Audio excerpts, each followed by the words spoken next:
Hi, this is Joe Steadman. I'm going to be talking about the route phase this time in my ASL Primer. The route phase is one of the more confusing things for new players to learn. So I'm going to take this whole segment and just talk about routing, when to route, how to route, and restrictions on routing. So let me get into that and see if I can help you out. Alright.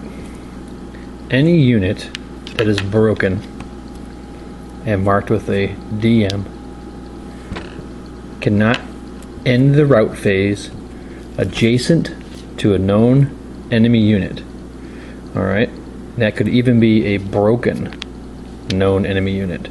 So you can never end the route phase adjacent to a known enemy unit or in the same location as a known enemy unit. Alright, so let's say these guys are both broken, they're in the same hex, whatever. Alright. That's the thing you gotta remember. So at the end of the route phase, if you're still adjacent or in the same location as a known enemy unit, you will be eliminated for failure to route. So that's the rule, that the main rule you have to memorize. Also, you can never end the route phase in the open area in line of sight, normal range of a known enemy unit, a good ordered known enemy unit. Otherwise, you have to DM your guy, automatic. But you don't see that happen too often. When you route, you have 6 movement factors to spend. So whatever movement factors that go into the buildings or woods or open ground comes into play. You have 6 movement factors to spend, and you have to go to the nearest woods or building hex. You have to go there as your goal, to go to the nearest one. You have no choice. You can't choose where you go. You're dictated where you can go. And there's lots of little parts of this that I'm going to have to try to explain. So let's look at this as an example. This DM comm script is in a building. Does he have to route? Well, he's not adjacent to a known enemy unit. He's in a woods or a building, so he's fine. But you always have the option to route out of the hex that you're DM'd in. So that's one thing to consider, because next turn he's just going to get plastered again. So say he decides to route. Rule 1, he has to go to the nearest woods or building that is away from the enemy. Alright, so 2 things you can ignore. You can ignore the hexes that you can go into for stacking purposes, but that's not too normal. And the second thing, you can ignore any equal distant hexes. So it's 1, 2, 3 hexes to the enemy here. So he can go here for first step. It's 1, 2, 3. 1, 2, 3. So it's equal distance. It's not closer to the known enemy unit. And then he can continue to route to here. So that'd be 2 points, 4. So it's 4 points into here. And he can stop right there, or he can keep going to another woods. So it's 1, 2, 3, 4. 1, 2, 3, 4, 5. He could go to there if he wanted to and stop. That would be 6. 2, 4, 6. He would stop here. He's away from his unit. You can never get closer to an enemy unit while you're routing, even once you leave line of sight. And none of the rules are broken. Alright, so this is where he could go. But once again, he doesn't have to leave at all if he doesn't want to, because he's not adjacent. Alright, something else to consider. Let's say that route phase started like this. A leader always has the option to break voluntarily and to route with your unit. And you do that because once he gets in, away from the line of fire, it's much easier for you to rally that broken leader than it's going to be to that troop by himself. And troops by themselves cannot self-rally. And that boxed leader there, that boxed rally, or a morale value on the back, means that he can self-rally. So that's something to consider. You can always voluntarily break a leader and run away. Alright, here's something else I want to talk about. It's called low crawling. Here in this situation, the American's broken, and he's adjacent. It's the beginning of the route phase. He's adjacent to a known enemy unit. Alright, remember our rules. You can never end the route phase adjacent to a known enemy unit, otherwise you're eliminated for failure to route. So he has to route away. He has to go to the nearest woods or building hex. Alright, or face elimination. But there is another option, since you notice this unit over here has kind of got to cut off, because if you ever route through open ground in normal range and line of sight of an enemy unit, that would be any ground that would be a -1 to fire at if it was a movement phase, then you go through interdiction. And what interdiction is you have to roll your morale value.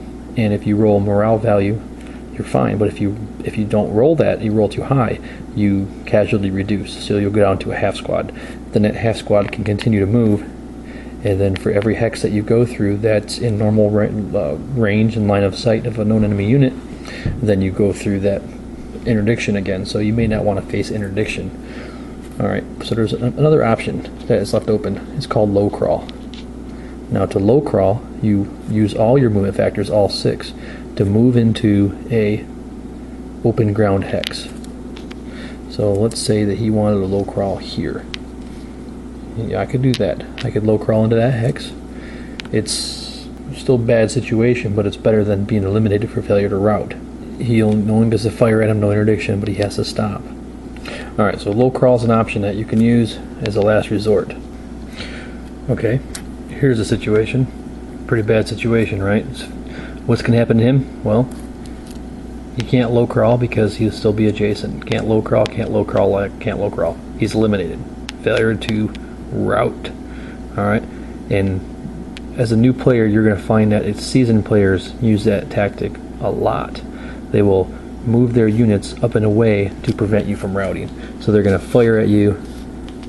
You're going to be here, and the Germans are he's going to set it up so that he fires at you with this unit and breaks you, and then for the prep fire, and then the movement phase, he's somehow going to maneuver a unit to be right here. Or that's a bad situation because he can go there too, but he'll have another unit right here or right here. He'll maneuver his units during the movement phase, and then even though this is a strong unit and everything, but now he can't route because he'd be adjacent to an enemy unit. So that's a tactic you'll learn as you play. Try to get people to not be allowed to route. Alright, here's a situation. You have the good ordered German, broken Germans, and a broken American. It's route phase. This American has to route. He's adjacent.